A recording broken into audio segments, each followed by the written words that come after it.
यरूशलेम की जमीन एक बार फिर आतिशफिशां के दहाने पर खड़ी हुई है। जहां एक तरफ दुनिया खामोश तमाशाई बनी हुई है, वहीं दूसरी तरफ कुछ कुव्वतें मुसलसल ऐसी चालें चल रही है जिनका मकसद सिर्फ सियासी बर्तरी नहीं बल्कि मजहबी बुनियादों पर एक नया आलमी मंजरनामा तरतीब देना है। खासतौर पर मस्जिद अक्सा, जो न सिर्फ मुसलमानों के लिए बल्कि पूरी दुनिया के लिए एक मुकद्दस मुकाम की हैसियत रखती है, आज खतरे की जद में है।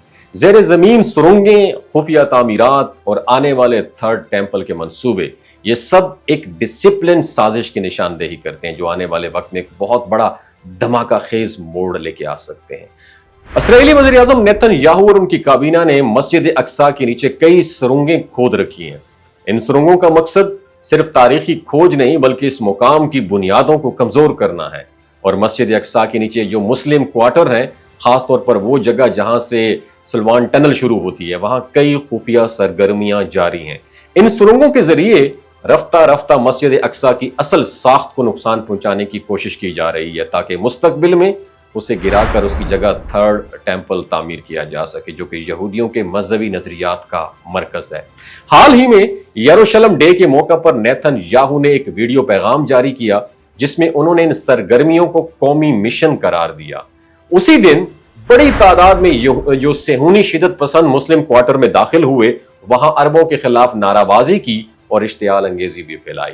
ये वही दिन था जब 1967 में यरूशलेम का मशरकी हिस्सा इसराइली कब्जे में चला गया था। एक बार फिर आज वही फिजा पैदा की जा रही है ताकि वहां की मुकामी आबादी को बेदखल करके उस मुकद्दस मुकाम को मुकम्मल तौर पर अपने कंट्रोल में लाया जा सके। और दूसरी तरफ बैनुल-अक़वामी सतह पर एक नई गेम चल रही है।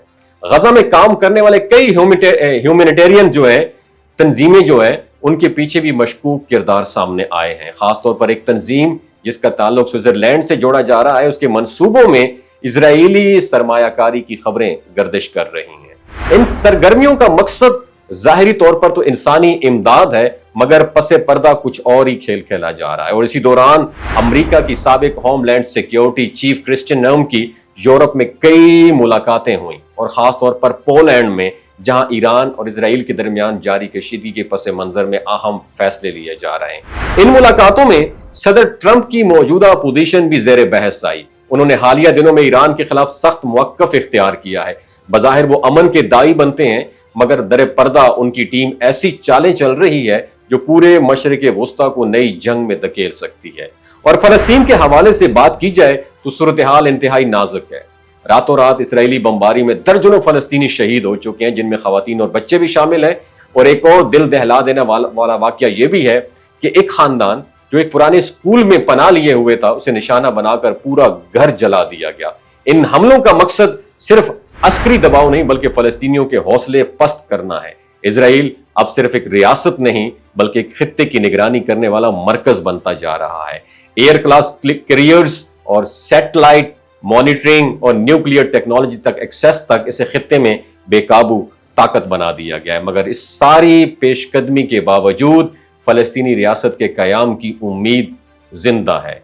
फ्रांस, स्पेन और बरतानिया जैसे यूरोपीय ममालिक अब खुलकर फलस्तीनी रियासत के ऐलान की तरफ जा रहे हैं और यह मस्बत इशारा है कि दुनिया के ज़मीर में अभी भी कुछ रमक बाकी है। और सदर ट्रंप की मौजूदगी में कई तिजारती मुआहदे तय पाए, लेकिन इन्वेस्टमेंट अभी तक जमीन पर नजर नहीं आई। सिर्फ वादे, सिर्फ दावे। और जब बात इसराइल की हो तो अमेरिका का डुअल स्टैंडर्ड, दोहरा मयार भी सामने आता है। खुद को अमन का पैगंबर कहने वाला अमेरिका इसराइल को वेपन भी देता है, इन्वेस्टमेंट भी और सपोर्ट भी। अब मामला सिर्फ सीज फायर का नहीं है बल्कि असल मसला यह है कि इसके बाद फलस्तीनी रियासत के कयाम की तरफ कोई पेशरफ्त होगी या नहीं होगी। अगर ये मौका जाया हुआ तो दोबारा ऐसी लहर उठने में कई साल लग सकते हैं। हमास भी इस सारे मामले में डटी हुई है। वो पहले दिन से उसका मौक़िफ़ यही है कि जब तक मुकम्मल मंसूबे पर अमल दरामद नहीं होता वो जंगबंदी कबूल नहीं करेंगे। और जो बाइडन हुकूमत के वक्त किए गए मुआहदे 3 मराहिल पर मुश्तमिल थे, सीज फायर, सियासी हल और फलस्तीनी रियासत की तरफ पेशरफ्त। लेकिन अभी तक सिर्फ पहला मरहला ही मुकम्मल हुआ, बाकी सब खोखले वादों की सूरत में बाकी हैं। अब आलमी ताकतों का इम्तिहान है। टर्की, ईरान, कतर, सऊदी अरब, चाइना और यूरोप के कई ममालिक फलस्तीनी कॉज के साथ खड़े हैं। OIC, अरब लीग, अक़वाम मुत्तहिदा की करारदादें एक तरफ, مگر زمین پر تبدیلی صرف تب آئے گی جب عالمی سطح پر دباؤ بڑھے گا اور اسرائیل کو روکنے پر مجبور کیا جائے گا۔ آنے والے چند دن بہت امپورٹنٹ ہے، یا تو امن کی طرف ایک قدم بڑھایا جائے گا یا پھر ایک نیا اور شدید خطرناک، زیادہ خطرناک فیز شروع ہونے والا ہے۔ دنیا کو اب ڈیسائیڈ کرنا ہوگا کہ کیا وہ انصاف کے ساتھ کھڑی ہوگی یا پھر طاقت کے ساتھ۔ وما علینا الا البلاغ المبین۔ یہ جو گلگت بلتستان کے لوگ ہوتے ہیں نا، ان کی ایوریج عمر 90 سال سے بھی زیادہ ہوتی ہے۔ You know why? کیونکہ یہ لوگ شلجیت استعمال کرتے ہیں۔ شلجیت کے اندر 85 منرلز ہوتے ہیں۔ اگر آپ چیزوں کو جلدی بھول جاتے ہیں، مردانہ کمزوری محسوس کرتے ہیں، اولاد جیسی نعمت سے محروم ہیں، اور آپ سپرم کاؤنٹ آپ کے کم ہیں، ٹیسٹوسٹیرون ہارمون امبیلنس ہے، آپ سدا بہار جوان نظر آنا چاہتے ہیں، خون کی کمی کو دور کرنا چاہتے ہیں، ہڈیوں جوڑوں کے دردوں سے نجات حاصل کرنا چاہتے ہیں، موٹاپا کم کرنا چاہتے ہیں، تو ڈاکٹر اسد محمود کی پیور اینڈ نیچرل شلجیت ضرور استعمال کریں۔ ایک بات آپ نے دماغ کی کھڑکیوں کو کھول کے آپ نے سننی ہے، ہمیشہ آرگینک اور قدرتی چیزوں کا استعمال کریں، کیمیکل والے فوڈ سپلیمنٹ خدارہ استعمال نہیں کرنے۔ اگر آپ ڈاکٹر اسد محمود کی پیور اینڈ نیچرل شلجیت کو آرڈر کرنا چاہتے ہیں، نیچے دیے گئے نمبر پر واٹس ایپ کریں۔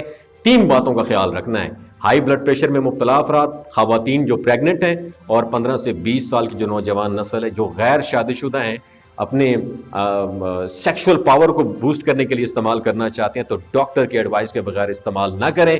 باقی سارے لوگ بے دھڑک گرمی اور سردیوں میں استعمال کر سکتے ہیں۔ اپنا بہت خیال رکھیے گا۔